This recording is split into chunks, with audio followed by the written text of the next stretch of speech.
Good morning વિદ્યાર્થી મિત્રો, આજે આપણે ધોરણ 9 વિષય હિન્દીમાં પાઠ 4નો અભ્યાસ કરીશું. જો પાઠ 4 છે કર્ણ કા જીવન દર્શન.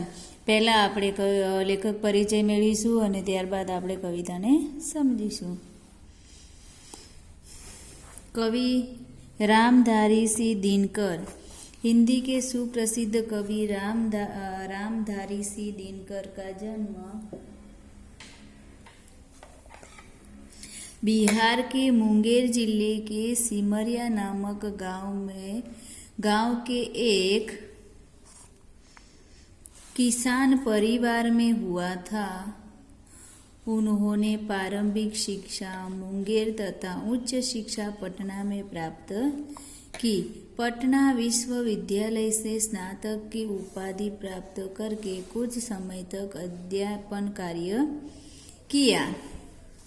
दिनकर जी सीतामढ़ी में सब रजिस्ट्रार और मुजफ्फर कॉलेज में हिंदी विभाग के अध्यक्ष रहे. वे भागलपुर विश्वविद्यालय के उप कुलपति और भारत सरकार की हिंदी सलाहकार समिति के अध्यक्ष भी रहे थे. दिनकर जी की सबसे बड़ी विशेषता है अपने देश और युग के प्रति जागरूकता. कवि ने तात्कालिक घटनाओं विषमताओं का खुलकर चित्रण किया है. उनकी वाणी में शक्ति है, ओज है. उनकी कविता में शोषित और पीड़ित वर्ग की व्यवस्था उसके मुक्ति का संघर्ष है. उर्वशी, रश्मिरथी, रेणुका, हुंकार, रसवंती, कुरुक्षेत्र उनकी काव्य कृतियाँ है. उर्वशी के लिए उन्हें सन 1972 का ज्ञानपीठ पुरस्कार मिला था. संस्कृति के 4 अध्याय उनका चिंतन ग्रंथ, जिसके साहित्य अकादमी पुरस्कार से सम्मानित किया गया. अर्धनारीश्वर, मिट्टी की और आदि उनकी प्रमुख गद्य रचना है. उनका कृतित्व गुणवत्ता और परिमाण दोनों दृष्टि से विपुल है. હવે જુઓ કે પાઠ 4 છે કર્ણ કા જીવન દર્શન. કર્ણનું જીવન કેવું હતું, બરાબર? એ રામધારી સિંહ દિનકર છે કવિ, બરાબર. એમણે અહીંયા આલેખ્યું છે કૃષ્ણ અને કર્ણનો સંવાદ છે. મહાભારતના યુદ્ધ વખતે કૃષ્ણ છે એ કર્ણને પાંડવો તરફ ખેંચવા માટેનો પ્રયાસ કરતા હતા, પરંતુ કર્ણ છે બરાબર એ દુર્યોધનનો સાથ છોડતો નથી, બરાબર. ભગવાન શ્રી કૃષ્ણ છે બરાબર એ કર્ણને ઘણી બધી લાલચો આપે છે, રાજ્ય આપવાની લાલચ આપે છે, છતાં પણ એ દુર્યોધનનો સાથ છોડતો નથી.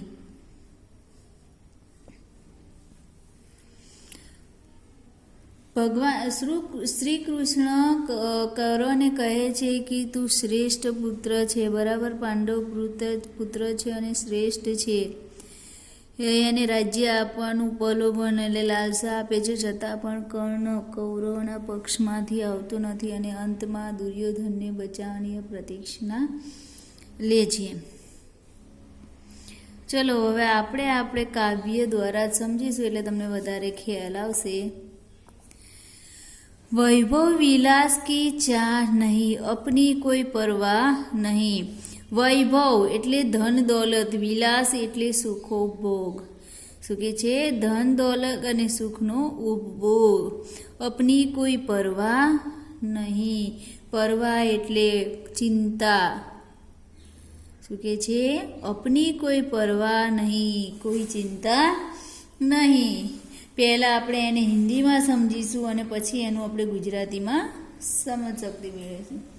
कर्ण कृष्ण से कहता है कि उसे धन दौलत की कोई चिंता, कोई परवाह नहीं है. सांसारिक सुख भोगने की कोई इच्छा भी नहीं है. कर्ण कृष्ण से कहता है कि उसे धन दौलत की कोई चिंता, कोई परवाह नहीं है. बस यही चाहता हूँ केवल दान की देव सरिता निर्मल. कर्ण कहता है कि बस मैं यही चाहता हूँ कि हम मेरे हाथ से उसके हाथों से दान की सरिता એટલે કે मैं अपने हाथों से दान करता जाऊँ. दान એટલે કે પવિત્ર નદી मेरी हथेली से हमेशा झरती रहे, निर्धन को भरती रहे सदा, निर्धनों को हमेशा सुखी करता रहो, सुखी बनाती रहे। जो आ पंक्ति ની અંદર કર્ણ કૃષ્ણ से कहता है कि मुझे धन दौलत की कोई परवाह नहीं है, बस मैं यही चाहता हूँ कि मेरे हाथों की हथेली है वो हमेशा उसकी मेरे हाथों की हथेली में पवित्र दान की सरिता झरती रहे।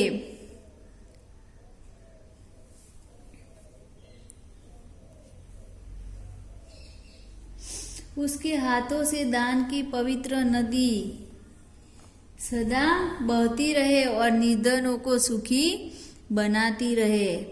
कवि એટલે અહીંયા कविए कर्ण અને કૃષ્ણનો સંબોધન कर्ण कृष्ण से कहता है कि हे कृष्ण मुझे धन दौलत की कोई परवाह नहीं। હવે મેં તમને કીધું કે અહીંયા મહાભારતના યુદ્ધ વખતે કૃષ્ણ છે કર્ણને લાલસા આપે છે કે તને હું ધન દौलत રાજપાટ બધું જ આપીશ, પણ તું કૌરવના પક્ષમાંથી પાંડવોમાં તું આવી જા અને એમના તરફથી તું યુદ્ધ લડ। એટલે કર્ણ કૃષ્ણને કહે છે કે હે કૃષ્ણ મને ધન દौलतની કોઈ પરવા નથી, બસ મારી એ જ ઈચ્છા છે કે મારા હાથ હંમેશા દાન કરતા રહે અને નિર્ધન જે ગરીબ છે એને સુખી બનાવે।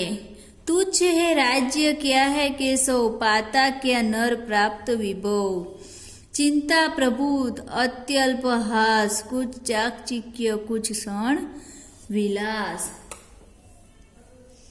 શું કે છે?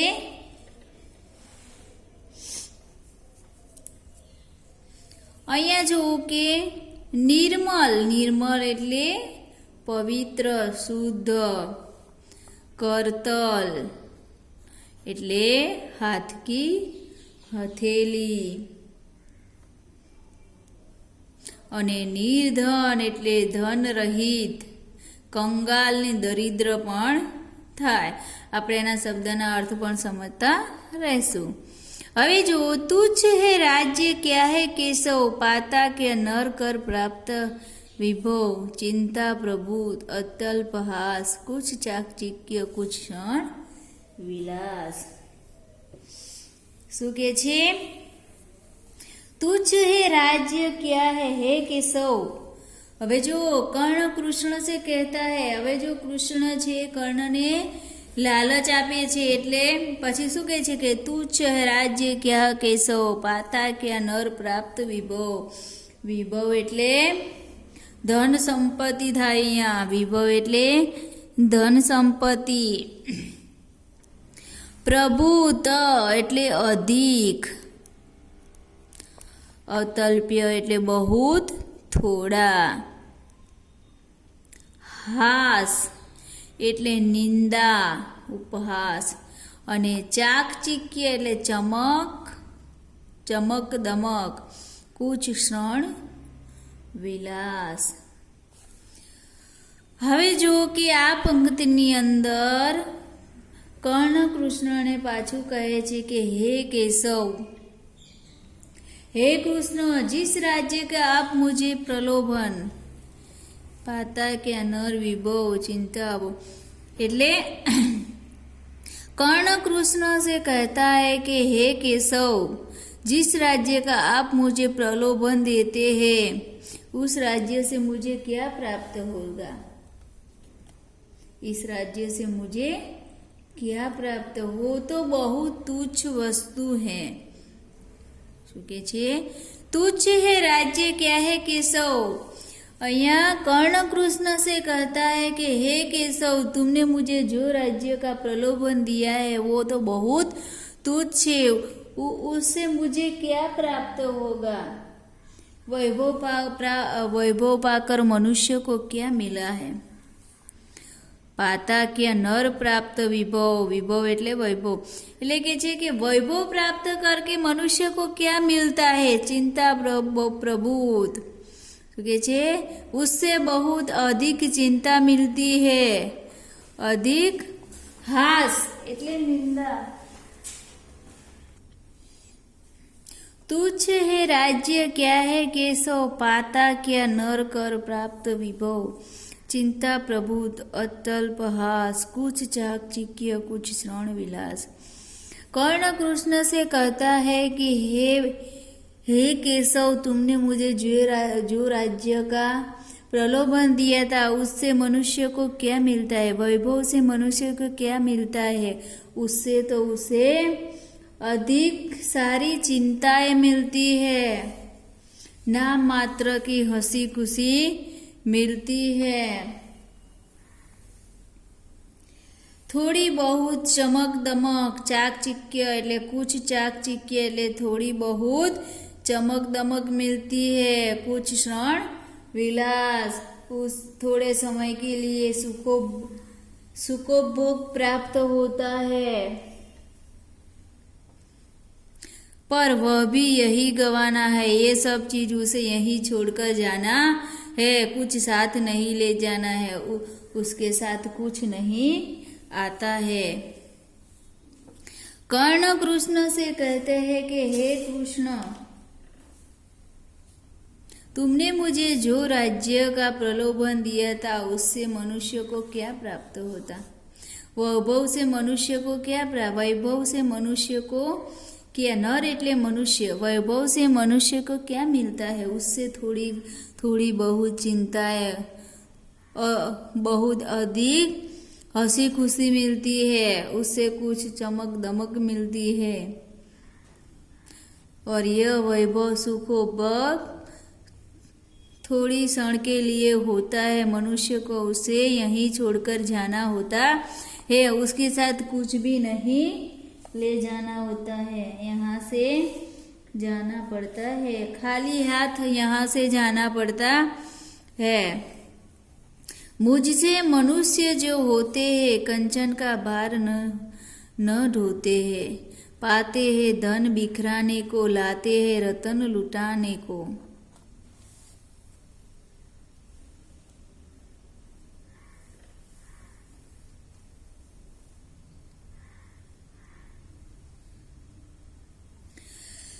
कर्ण कृष्ण से कहते हैं कि मुझ जैसे मनुष्य कंचन का भार એટલે सोने का भार नहीं सहन એટલે કે भार नहीं ढोते, ये सुख એટલે કે वैभव विलास का जीवन नहीं जी सकते। कर्ण कृष्ण से कहता है कि हे केशव, हे कृष्ण, मुझ जैसे मनुष्य सोने का એટલે કે कर्ण का भार नहीं ढोते, એટલે કે सुख वैभव प्राप्त नहीं कर, सुख वैभव का जीवन नहीं बिता सकते।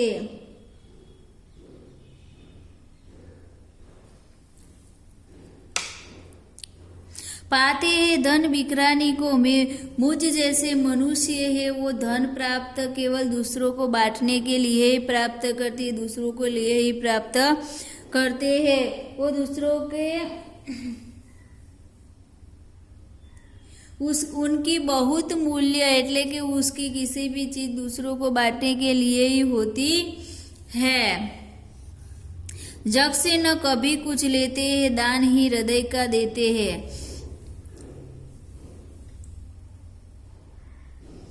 कर्ण कहता है कि वे मनुष्य जो मुझ जैसा है वो कभी संसार से कुछ नहीं लेता है, वो उसका हमेशा उसके हृदय का दान देता है। प्रसादों के कनकाब शिखर होते कबूतरों के ही घर। શું કહે છે કે પ્રસાદો કે કનકાબ शिखर, सोने जैसी चमक दमक वाले राजमहलों की, प्रसादों के कनकाब शिखर, कनकाब એટલે सोने, सोना એટલે કે सोने जैसी चमक दमक वाले महलों का घर એટલે કે महलों का शिखर है, कबूतरों का घर है। महलों में गरुड़ न होता है। શું કહે છે કે महलों में गरुड़ नहीं होते, गरुड़ पक्षी कभी महल में नहीं रहते। कर्ण कृष्ण से कहते हैं कि सोने जैसे चमक दमक वाले राजमहलों में राजमहल है वो कबूतरों का घर है। इस राजमहलों में गरुड़ पक्षी नहीं रहते, कंचर पर कभी नहीं सोते, सोने की पथारी में वो कभी नहीं सोते। बसता वो कहीं पहाड़ों में, वो कहीं दूर पहाड़ों में ही बसता है।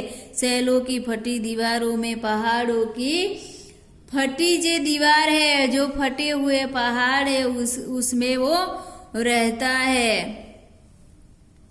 होकर समृद्धि सुख के अधीन मानव होता तप क्षीण, सत्ता किरीट मणिमय आसन करते मनुष्य का तेज हण।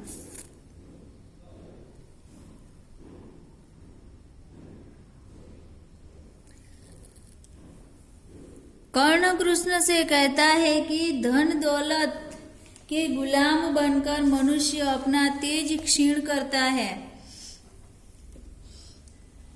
कर्ण कृष्ण से कहता है कि धन दौलत के सुख का गुलाम बनकर मनुष्य अपना तप तेज तप तेज खो देता है। अपने अंदर जो तप तेज है वो खो देता है।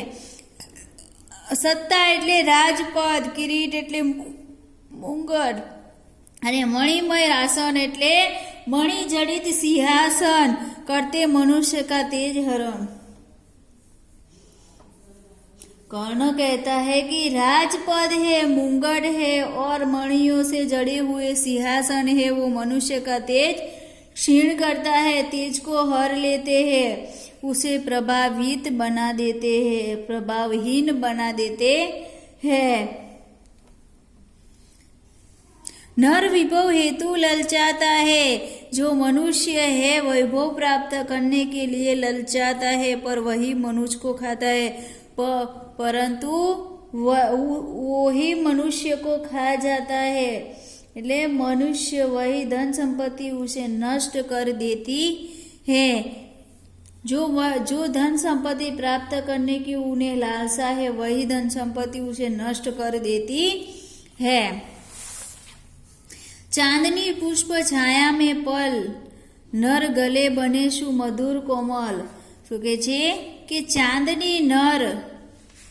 चांदनी पुष्प छाया में पल, नर गले बने शु मधुर। चांदनी और फूलों की छाया में पलकर, चांदनी पुष्प छाया में पल એટલે કે चांदनी और पुष्प छाया में पलकर नर गले बने सुमधुर, मनुष्य सुमधुर અને कोमल बनता है।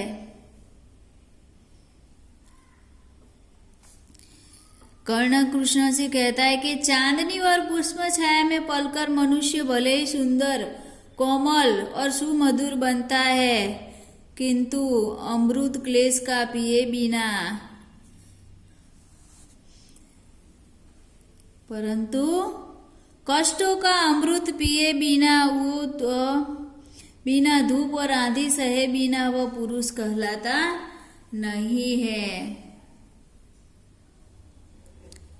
आतप अंधड़ में जिए बिना वह पुरुष नहीं कहलाता, विघ्नों को नहीं हिला सकता। चांदनी और पुष्प छाया में पलकर मनुष्य भले ही सुंदर कोमल बनता है, परंतु कष्टों को सहन कर आंधी तूफानों का सामना करने बिना वो कभी मनुष्य नहीं कहलाता। विघ्नों को कभी नहीं हिला सकता, वो कभी उसका सामना नहीं कर सकता। उड़ते झंझातों में, पीते जो वारी प्रपातों में। उड़ते झंझातों એટલે કે જે ઝરણાઓ जो आंधी तूफानों में उड़ते रहते हैं। प्रपातों એટલે કે झरनों का पानी पीते हैं। सारा आकाश जिसका घर है, विष घर भुजंग भोज जिनका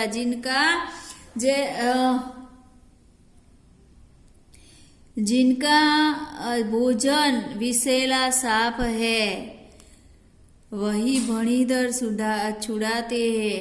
वही मनुष्य फणीधर को छुड़ा सकता है गरुड़ बंधन से दिला तक। ऐसे गरुड़ ही सांप के बंधन से छुटकारा दिलाते हैं। और धरती हृदय को शीतलता देती है। रणखेत पाटना है मुझे।